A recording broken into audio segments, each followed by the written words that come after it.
Hello, welcome back to CrossTalk podcast. I'm Tomoya. Hi, I'm Andrea. Today's topic is how the world seems open and free, but in reality, there are rules that decided who is welcome, how you should behave, and who gets shut out, offline and internet. Okay, this sounds interesting. Yes. So recently, some cafes are making the rules very clear. They put a sign right on the counter for everyone to see, and the sign says, "No laptops on weekends." Ooh, that's good. Because they want more customer to do chit-chat Okay, at the cafe. okay, that makes sense. Actually, yeah, I mean, when you go to cafes in certain chain stores, certain chain cafes in Japan and abroad too, you do see a lot of people using laptops and also studying. Lots of students study. I've seen not only cafes, but also like McDonald's and stuff. Yeah. Yeah, Kind of family restaurants also. You'll see people studying. that's the reason why they wanted to bring the old cafe feeling back. Oh, that's nice. Yeah, that's nice. And more talking, more chit-chat. People are watching screens too many hours. Right. And not talking with not each other, talking, right? right. Okay. So that's kind of a rule or a barrier that some cafes are starting to put up. Right. Is that in Japan? No, it's England. Okay. That's kind of nice, though. That's actually very nice. I never heard this rule in Japan. But do you think would one of a cafe take this rule in Japan? Probably eventually they will, because if there's so many people studying and working on their PCs and staying there for a long time, then there's no place for new customers to come in and sit down, right? Right. So there needs to be some turnover of customers. Right. Like the older customers who have been there for a while need to give their seats to the new customers. Of course. Yeah. So I understand the rule. It's a good rule. It's a good barrier to have. Yeah. I don't usually bring my laptop to a cafe, but I understand, why this cafe owner decided to make a new rule. I understand also. Yeah, definitely. Yes. So in a cafe, at least the sign is clear. No laptops on weekend. And you can see the rule on the door. Yeah, and that's fair. But online, rules are often invisible. You only find out when a site shows the content is not available in your region. Oh, I hate it when that happens. Yes, that's happened to me actually quite a few times recently when I want to watch something or look up something online and it's not available for users in Japan, for example. Right. Yeah. But there's a way to get around it and then stay safe at the same time. Ooh, okay. This is why we are happy to say this podcast is brought to you by NordVPN. Oh, okay. So what exactly does NordVPN do? Simply put, NordVPN helps you stay safe and private online. With just one tap on their app, you can secure your internet connection. Oh, I guess this is super important if you work in cafes or use public Wi-Fi like I do, right? Right. Public Wi-Fi is convenient, but it's not always safe. Someone can steal your password or credit card information. But with NordVPN, they encrypt your data, which means it locks it up so no one else can read it. That's really important because I do a lot of shopping online and I do have my credit cards registered onto my phone. So if I were to go into a cafe and use my phone without a VPN and order something online, I would be putting myself at risk, right? Right. Okay. So this is a very important system then. Exactly. For people like me. Okay. It's also great for English learners because you can access news site and streaming service from other countries. It really opened up the world. That's really great. So you could access TV programs or movies that are not available in Japan yet. Exactly. That's awesome. I could find my favorite programs. Yes. Okay. For example, you cannot watch Ghibli movies on Netflix Japan. Okay, right. But, because it's copyrighted, right? Right. Ghibli Studios they haven't sold the rights to their movies to Netflix Japan yet.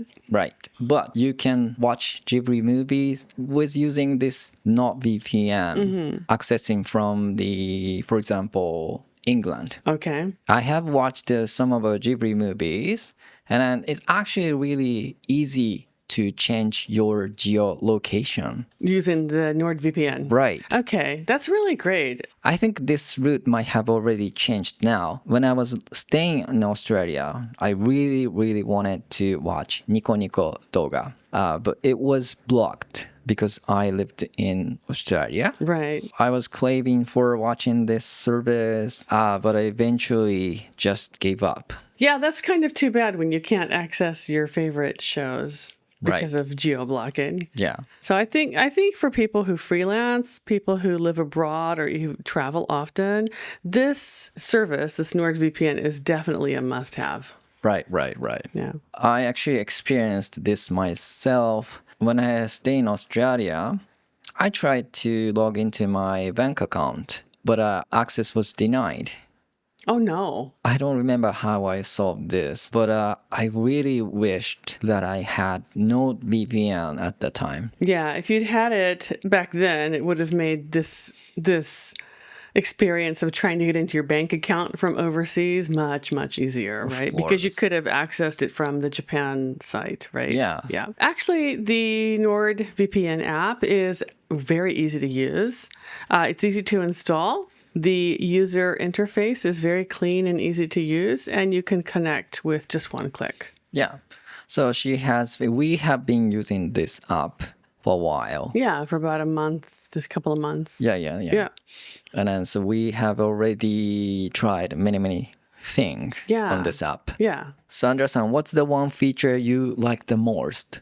It's hard to choose just one feature, but as someone who travels internationally, I think one of the biggest financial benefits of using NordVPN is the ability to get airline tickets cheaper. Okay. So, because for example, when I log into airline site and I look at the ticket prices, the next time I log into that same site and I look at the same prices, the price is going to jump up. The price will increase because the algorithm knows, okay, this person at this IP address has been looking at the site and they're interested in travel.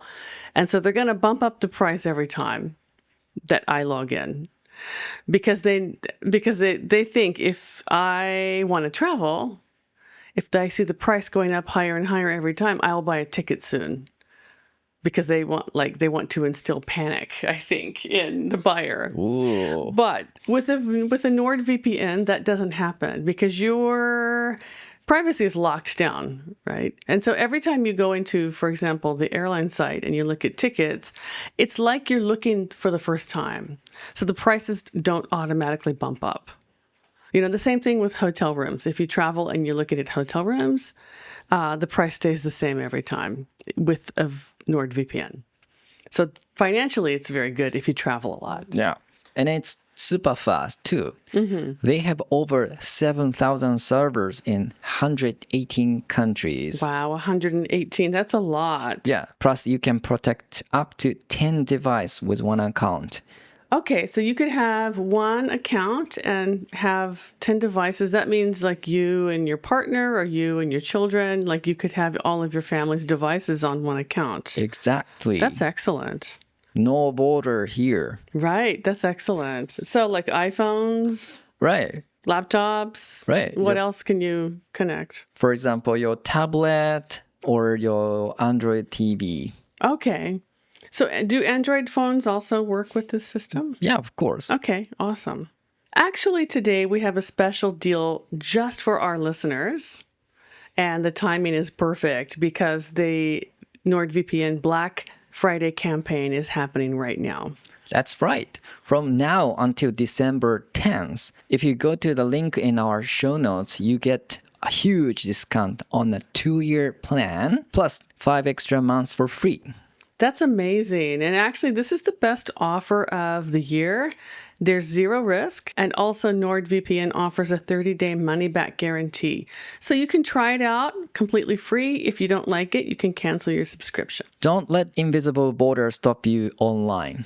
Just go to https://NordVPN. That's NORDVPN.com/CrossTalk. Click the link in the description and check out NordVPN today. Alright, so we talked about how to get around geo-blocking between countries. Yes. Now let's look at another kind of a border that has nothing to do with geography. The ones inside of your phone. Oh, okay. So Andrea-san, do you remember when phones were locked, one carrier, and then you couldn't just pop in your new SIM card? I do remember. It was really annoying. That was really annoying, yes. Really annoying. So that was happen around until recently, actually. Actually, yeah, because I think I got my first... It wasn't even a smartphone. It was a flip phone, the flip phone. The first phone I got was in No. I think the year 2001. And it was locked. And it was locked until very recently. Yeah. So like 20 years. 20 years. 20 years I had to work with a locked phone. Yeah. We call this SIM lock. Yes. And SIM lock actually has been a thing only in Japan. It hasn't happened it's not a thing in Europe or America. It's only Japan. No. The US also has this They did have it? SIM lock. Okay. Yes. But not as long as Japan did. No. So the US stopped this SIM lock until 2014. Okay. Sorry, my bad. No. You haven't lived in the US. No, I haven't lived in the US for a while. But I think, I remember a lot of my foreign friends were saying, we don't have this in our country. That must have been after 2014. But it was only a Japan thing for a long time. And I have trapped in a carrier for a long time. That was really annoying. Yeah, because you couldn't change... You could change carriers, but it was a much more complicated process. And you actually had to return the actual card to the carrier, go to your new carrier and get a new card, right? So you had a completely different SIM. Yes. But you could keep the same phone number, but it was a really complicated process. You could do it. Yeah. I have done it. I've had the same phone number for 20-something years, but you can do it, but it's really complicated. Yeah.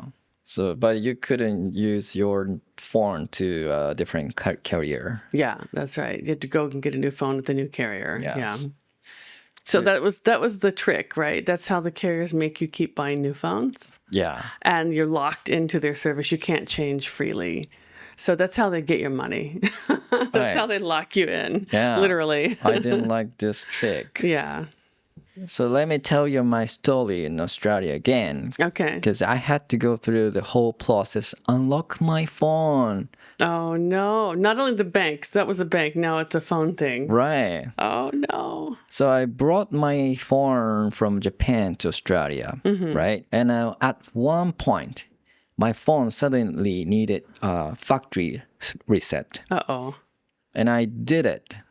And after resetting, I realized I needed to insert my original SIM card that I got from Japanese carrier. Oh, no. And of course, I didn't have one. So no, I couldn't use my phone for a long time. Oh, no. That's so inconvenient. Right? I had this nice iPhone from Japan, but it ties with a certain carrier in Japan. But of course, this carrier is not existing in Australia. Right. They don't have Docomo and AU in Australia, right? Or SoftBank. Maybe they do now. I don't know. I have no idea. I think Australia has, I don't know, a Vodafone, Verizon or something. Okay, yeah. But Yeah. this was a while ago, right? Yeah. Things have changed. So eventually, I was lucky and found someone who had brought a Japanese SIM card from the same carrier. Oh, wow. You got lucky. Really lucky. Yeah. And I used that to get my phone work again. Okay. That was really lucky. That is very lucky, yeah. So, I had this problem in Australia. If you explain to these younger people now, this sounds a little bit crazy or really old-fashioned. I think it sounds old-fashioned. I don't think younger people could understand what we're talking about, actually. I guess so. They'd be like, what? Simlock? What is that? I guess so. They wouldn't know. They would not know. Yeah. We have been locked in the same company for a while. For a long time. I think I was with SoftBank for like 20-something years. Not that long, maybe 15. Yeah. It's been a long time. Yeah. But now you can change pretty much any career. Good. Anytime. Okay. So we finally escaped the career lock and our phone became SIM-free. Yeah. A lot of us walked straight into a different kind of a cage. Oh, no. The Apple ecosystem or the Google one. Oh, okay. I'm a victim of the Google ecosystem. Really? Yeah. I'm a victim of Apple ecosystem. Yeah. This is also a very complicated thing, right? Yeah, ecosystem sounds really nice. It does sound nice. Right? Yeah. But it's not. So techie people say this ecosystem. It's in a way it's very beneficial. It can be really convenient, actually. Yeah.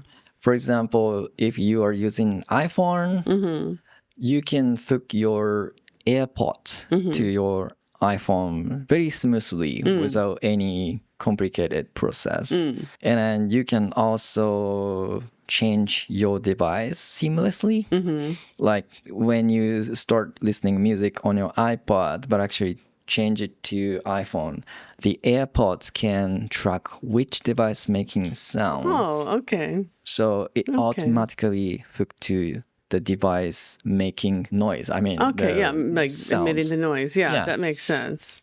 That's nice. Yeah. I was thinking more like, because I have a Google, I've always been a Android user until very recently, but I use Google.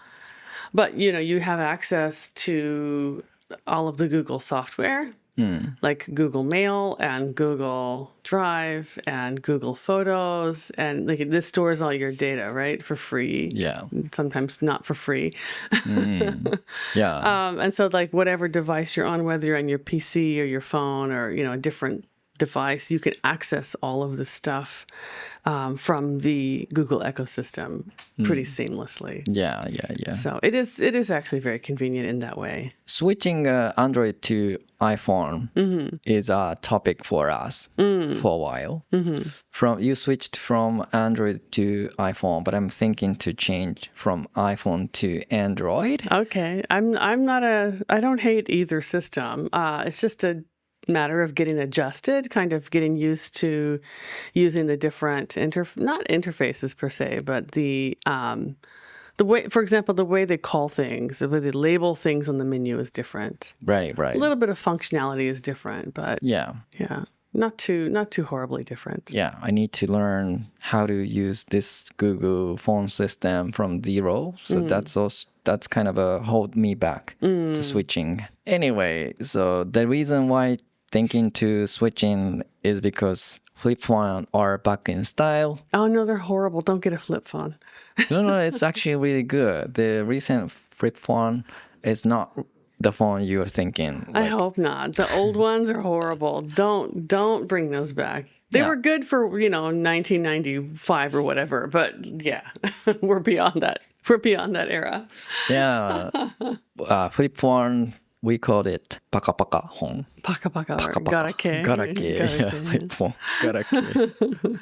Garake ne. Okay, so you're thinking about getting the new flip phone. New garake. I mean, new smart flip paka phone. paka Okay. phone. Yes. Okay, cool. Those are actually very cool. Yeah. So yeah, that's what I'm thinking right now. Okay.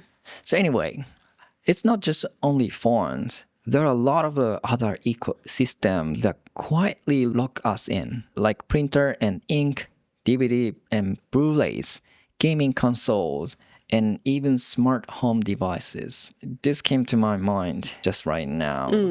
The accounting system locks you in. I'm using a certain brand, Yes. but I can't get out from this service because they store my data. That's right. You can't get out. Once you can't- start paying and you subscribe to the system, you can't change systems. Right. Yeah, I'm in the same system, so I know exactly what you're talking about. Yeah. It's not bad, though. It's very helpful. Yeah. Ecosystem or this kind of a thing can be beneficial Yeah. in a way. Yeah, definitely. Yeah. Anyway, we hope you enjoyed this episode. Okay, and as always, we'd love to hear your thoughts on today's topic. So, in your life, where have you felt an invisible border? Maybe in your city or at work or on some kind of device? Or have you wanted to watch a video or movie, but you got blocked just because the country you are in? Please share your answers and comments with us in the Spotify comments or on the YouTube comments. We'd really like to hear your stories about invisible borders in real life and on the internet. And we are always looking for new episode ideas. What kind of a culture or internet or everyday life topic would you like us to talk about next? Okay, and as you know, we have one more announcement. We are doing live streaming on Thursday evenings, Japan Standard Time at 6 p.m. On YouTube, right? And we'd love to have you join us there for live interactions. All right, that's all for this episode. But don't forget to catch our next one. This is CrossTalk signing off, bringing you English your way every week. Keep listening and keep shining. Bye. Bye.